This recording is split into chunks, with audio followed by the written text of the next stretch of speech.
Hello बच्चों, let's read out a question first. If a is greater than to 0 and z mod of z plus में az plus 2a equals to 0 हो, then z must be. So यहाँ पर हमें बोल रहा है कि a greater than to 0 है, that means a is positive and z mod of z plus में az plus 2a equals to 0 हो. सो हमें जो z है वो क्या होना चाहिए, purely imaginary, positive real number, negative real number या फिर ज़ीरो, वो हमें यहाँ पर फाइंड करके बताना है. तो स्टार्ट करते हैं की कॉन्सेप्ट से which we are going to use here for this question. So यहाँ पर हम कॉम्प्लेक्स नंबर की जो प्रॉपर्टी है उसका यूज़ करेंगे कि लेट सपोज कि Z be a complex number such that X plus iota of Y. So इसका जो कॉन्जुगेट होगा जेड बार हो जाएगा, that will be equals to X minus का आयोटा ऑफ वाई. ये तो हो गया एक concept. Now if you see that, so यहाँ पर x रियल पार्ट को इंडिकेट करता है, so I of Y out of Y imaginary part को इंडिकेट करता है. सिमिलरली यदि मैं मैग्नीट्यूड ऑफ z, जिसको मॉड ऑफ z बोलते हैं, उसको कैलकुलेट करूँ तो उसका फॉर्मूला बन जाएगा अंडर रूट में एक्स स्क्वायर प्लस में वाई का स्क्वायर.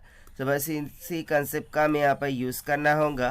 तो स्टार्ट करते हैं फिर. तो सबसे पहले जो हमें गिवन है उसको रिराइट करते हैं कि z mod of z plus में a ऑफ z प्लस में twice of a, this is equals to 0.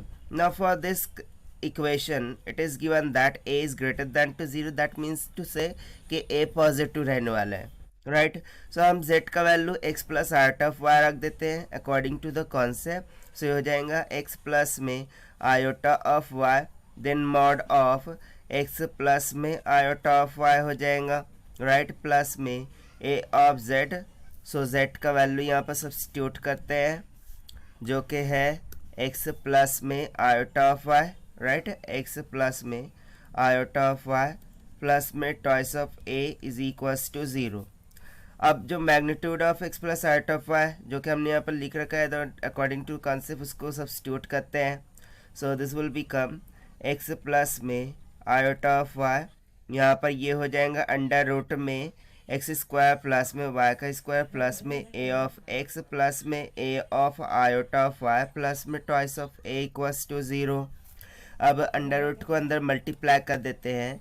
सो ये हो जाएगा x times of under root में एक्स स्क्वायर प्लस में वाई का स्क्वायर प्लस में iota of y under root of x square plus में Y का स्क्वायर प्लस में ए ऑफ एक्स प्लस में iota of a y plus का twice of a is equals to 0, right. अब जो इमेजिनरी टर्म है और रियल टर्म्स है हम उनको सेपरेट करते हैं. तो देखिए रियल टर्म्स क्या क्या है, ये वाली है, दैट इज उसको एक ब्रैकेट में लिख लेंगे कि x under root of x square plus में वाई का स्क्वायर प्लस में ये a ऑफ x भी रियल टर्म हो गई प्लस में टॉइस ऑफ a भी रियल टर्म हो गई प्लस में आयोटा इमेजिनरी टर्म्स को कंबाइन करेंगे.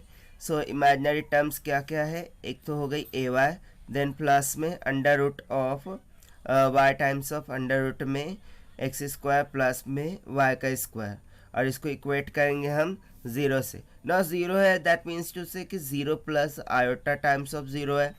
सो real terms and imaginary terms को ऑन अदर साइड हम इक्वेट कर देंगे. सो मिल जाएगा एक्स अंडर रूट में एक्स स्क्वायर प्लस का वाई स्क्वायर प्लस में ए ऑफ एक्स प्लस में twice of a, this will be equals to 0. और imaginary term a of Y plus में वाई अंडर रूट में एक्स स्क्वायर प्लस का y square, this will be equals to 0. ना if you remember, सो हमें दे रखा था a is greater than to 0, यानी कि a तो पॉजिटिव होगा ही, राइट. a यहाँ पर क्या होने वाला है, पॉजिटिव होने वाला है. सो यदि a will be positive, that means to say कि इस इक्वेशन को सेटिस्फाई कराने के लिए x को क्या होना होगा, less than to 0, that means to say negative, ठीक है. उसी तरीके से यदि मैं यहाँ पर देखूँ तो a तो पॉजिटिव है क्योंकि ग्रेटर दैन टू 0 है, right, a is positive here. So what about y, यदि a पॉजिटिव है सो y को यहाँ पर क्या होना होगा, a is positive, x is negative. So negative है तो ये स्क्वायर होकर पॉजिटिव हो जाएगा, सो ये भी निगेटिव हो जाएगा. ओके, इस टर्म को 0 बनाना है ना, राइट, इस टर्म को क्या बनाना है, 0 बनाना है. सो यदि a पॉजिटिव है सो y को क्या होना होगा, निगेटिव. सो यहाँ पर y should be less than to zero. So देखिए इससे हमें क्या समझ में आ रहा है कि therefore z is a negative number. z क्या है? एक निगेटिव रियल नंबर है। और देखिए यही हो जाता है हमारा required answer for this question जो कि हमसे पूछा गया था। And this we have found by using the concept of property of complex number से।